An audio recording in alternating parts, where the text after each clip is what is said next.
Hello friends, नमस्कार। मैं Sajan Anand, technical analyser and fundamental training coach. आज का जो विषय है वो बहुत ही इंटरेस्टिंग है बिकॉज आज हम बात कर रहे हैं सोने में होने वाले बहुत ही अच्छे उतार चढ़ाव की, और सबका ये जानना है कि सोना नीचे कब आएगा। हमारे कमेंट्स में भी कईयों ने ये लिखा कि सोने के बारे में बताइए, सोने के बारे में बताइए कि सोना नीचे कब तक आएगा। हमें सही तरीके से प्रोडक्ट करना है कि मार्केट कब कहाँ से कहाँ तक मूव करेगी। किसी के नीचे आने या किसी के ऊपर जाने का मतलब नहीं है। हमें अपनी मार्केट को खुद समझना है कि इसका एक हाई और लो और किस टाइप की कहाँ से रेंज बनने वाली है। मार्केट आज के दिन में किस रेंज में मूव करने वाली है। गलती किसी से भी हो सकती है क्योंकि आप मार्केट को समझ रहे हैं, मार्केट को एनालाइज कर रहे हैं, एक अपना प्रोडक्ट कर रहे हैं कि मार्केट आज इस हाई से इस लो तक जाएगी। तो वो आपको कैसे जाननी है? तो ये जानने के लिए आपको खुद की नॉलेज होना बहुत ज़रूरी है। मार्केट में चाहे वो गोल्ड है, चाहे वो सिल्वर है, चाहे वो करेंसीज है, चाहे वो निफ्टी या बैंक निफ्टी है, आपको समझना ये है कि मार्केट का एक सही स्विंग, एक सही हाई और लो कैसे बना। उसमें जो RSI के अकॉर्डिंग एक मेरे पास एक क्वेश्चन भी आया था कि RSI को फिबोनाची पर किस तरह से लगाते हैं और उसको किस तरह से ट्रेड करते हैं, उसको कैसे जाना जा सकता है। ये समझने के लिए आइए मैं आपको समझाता हूँ कि RSI और फिबोनाची के अकॉर्डिंग ट्रेंड कैसे और किस तरह फाइंड किया जाता है। तो फ्रेंड्स, आइए हम समझाते हैं आपको गोल्ड के इंटरनेशनल चार्ट पर। तो यहाँ हम गोल्ड को सिलेक्ट करते हैं जो अभी 1989 शो हो रहा है। ये एक इंटरनेशनल चार्ट है और यहाँ पर आप टाइम फ्रेम देख रहे हैं 1 minute, 5 minute, 15, 30 minute, 1 hour. Because हम एक बड़े सिनेरियो की बात कर रहे हैं तो यहाँ H4 के चार्ट पर हम इससे टेक्निकल एनालिसिस करेंगे कि मार्केट का फ्यूचर क्या है और मार्केट ने जो हाई लगाया उसका फिबोनाची के अकॉर्डिंग ये लेवल कैसे निकला। सबसे पहले हमें इसका जिगजैग सेलेक्ट करना होगा।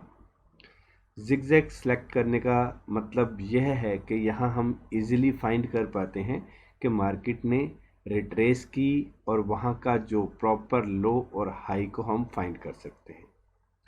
जो इसका बैक सेटअप, जो डाइवर्जन और जो डेप्थ है वो 12, 5 और 3 ये इसको मेजर करता है। तो फिबोनाची के अकॉर्डिंग जो इसके लेवल्स हैं वो यहाँ पर आप देखेंगे। एक हाई लगा था 1764.97। यहाँ से मार्केट ने डेप्थ पकड़ी थी जो $1670 की थी।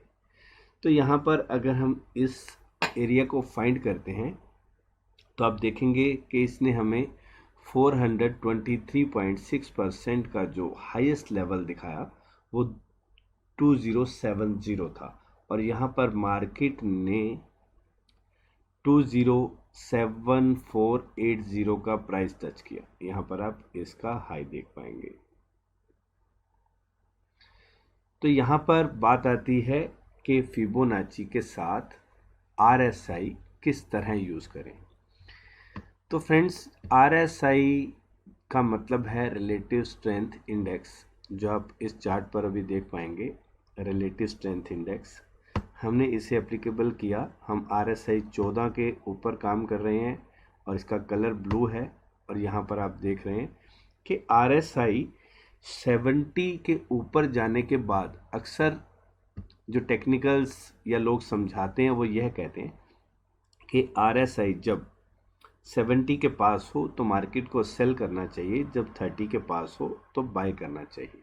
ये बिल्कुल गलत है क्योंकि RSI का मतलब है रिलेटिव स्ट्रेंथ इंडेक्स, बट उसके साथ आपको लगाना होगा इसमें एक मूविंग एवरेज। अगर आप इस मूविंग एवरेज को साथ में लगा कर चलेंगे, यहाँ पर मैंने मूविंग एवरेज 9 और कलर इसका रेड सेलेक्ट किया है, तो यहाँ पर आप देख रहे हैं कि डेली चार्ट पर, यहाँ आप कैंडल को बहुत गौर से देखिए, डेली चार्ट पर RSI कहीं पर भी हो, यहाँ पर आप बहुत ध्यान से देखिए, RSI यहाँ पर किसी भी जगह पर है, बट मार्केट कहीं पर भी 9 डे मूविंग एवरेज के नीचे स्टे नहीं कर रही। यानी कि जब तक 9 डे मूविंग एवरेज के नीचे का कोई स्टे नहीं मिलता तो मार्केट अभी डाउन नहीं आएगी। RSI परफेक्टली तभी वर्क करेगी।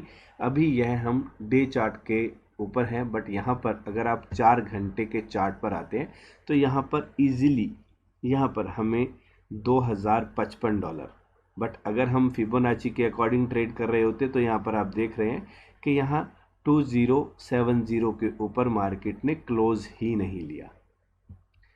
तो ये एक बेस्ट एरिया था कि जहाँ पर हम सेल कर सकते थे, क्योंकि मैं ऑलरेडी अपनी ट्रेडिंग करता हूँ और ट्रेडिंग टाइम में मैं जिस काम में बिज़ी होता हूँ उसी तरह से मैं ट्रेडिंग करता हूँ। ये पॉइंट एरिया सेलिंग का था।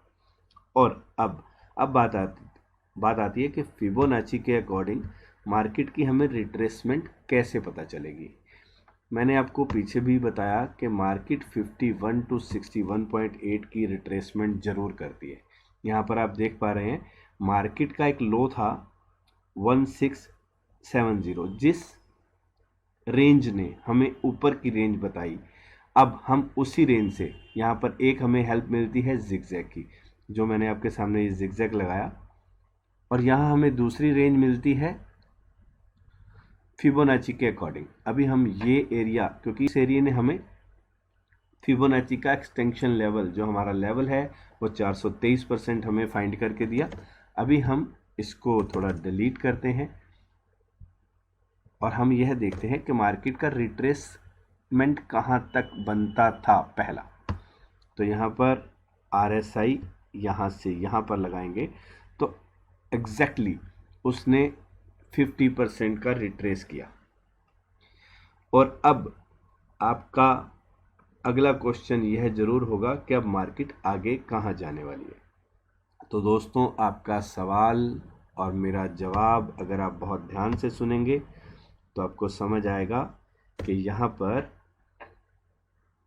मार्केट ने एक अपसाइड आने के बाद जो वापस रिट्रेसमेंट की वो भी 61.8 की ही की। अगर मार्केट यहाँ पर आपको दो चीज़ें दिखाती है कि अगर 1993 के नीचे मार्केट क्लोज लेती है, लाइक क्लोज का मतलब है कि कॉमेक्स की क्लोजिंग। अब आप पूछेंगे कि कॉमेक्स की क्लोजिंग क्या होती है, तो फ्रेंड्स उसके लिए आप यहाँ इस चार्ट को देख सकते हैं। मैंने पीछे भी अपनी कई वीडियोस में इस चार्ट का जिक्र किया। यहाँ पर ये जो ग्रे बॉक्स है ये कॉमेक्स एरिया है। यहाँ ये जैसे कि अभी ये येलो लाइन है, अभी जो इसका कल का क्लोज आया वो आया 2005 का। अगर कॉमेक्स में इसकी क्लोजिंग एग्जैक्टली $87 के नीचे आती है तो मार्केट में एक डाउन ट्रेंड दोबारा शुरू हो जाएगा। और अगर आपकी क्लोजिंग 2008 से ऊपर रहती है तो सेल बिल्कुल मत कीजिए। अगर मार्केट ने क्लोज लिया 61.8% के नीचे, और जहां तक मैंने अभी आपको पीछे बताया कि अगर इसका क्लोज H4 के चार्ट पर 9 डे मूविंग एवरेज जो आपको $2000 शो कर रही है, मैं फिर भी आपको 2008 के नीचे सेलिंग बोलूँगा। और अगर मैं आपको यहाँ पर इस चार्ट के अकॉर्डिंग बताऊँ तो यहाँ पर मेरी 9 डे मूविंग एवरेज और जो मेरा बहुत ही बेस्ट एरिया है यानी कि कल के लो के नीचे, अगर मार्केट क्लोज लेती है 1973 के नीचे तो मार्केट आपको एक नया डाउन साइड दिखाएगी। जो हम डाउन साइड के एरिए को अगर फाइंड करते हैं तो मैं दोबारा 1860 के नीचे इस मार्केट को देखूंगा और मेरा जो नेक्स्ट एरिया होगा वो $1805 का होगा। 1885 पहला एरिया, जिसके नीचे अगर नेक्स्ट क्लोजिंग ले गई तो मार्केट कंटिन्यू आपको एक नया डाउन ट्रेंड दिखाएगी, बेशर्त इसकी क्लोजिंग 2008 के नीचे रहे और इसका जो कॉमेक्स क्लोज है वो 1987, एक बहुत ही बेस्ट एरिया 1973 के नीचे क्लोजिंग बेस पे रहे। तो फ्रेंड्स, जब भी आप RSI को यूज़ करते हैं तो उसके साथ 9 डे मूविंग एवरेज को ज़रूर लगा के रखें। जब तक मार्केट आपकी 9 डे मूविंग एवरेज के ऊपर ट्रेड कर रही है तब तक RSI के धोखे में मत आएं। अब फिबोनाची और RSI के ऊपर आने वाले टाइम में बहुत सी और बातें मिलते रहेंगे और समझाते रहेंगे। तो ये रहेगा आपका गोल्ड का नेक्स्ट एरिया। Thank you. तो फ्रेंड्स, अगर आज का वीडियो आपको अच्छा लगा तो लाइक करना मत भूलिए। अगर आपने अभी तक मेरे चैनल को सब्सक्राइब नहीं किया तो मेरे चैनल को सब्सक्राइब कर लें और बेल आइकॉन का बटन दबा लें ताकि मेरी अगली वीडियोस आप तक पहुंचती रहें और आपका मार्गदर्शन होता रहे। तो धन्यवाद, मिलते हैं अगली वीडियो में। नमस्कार।